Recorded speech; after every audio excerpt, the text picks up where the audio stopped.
Wonky. Hey everyone, today's word is wonky. Wonky is an adjective that we use to describe something that is a little shaky or maybe unreliable.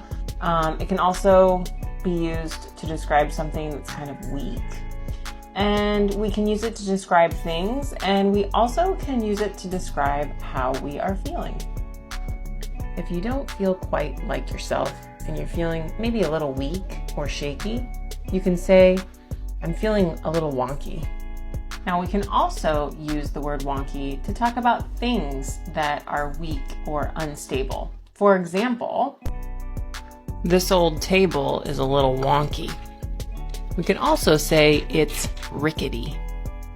All right, everybody, I hope you're all feeling well and not wonky. If you have any questions about this word, let me know and I will see you soon.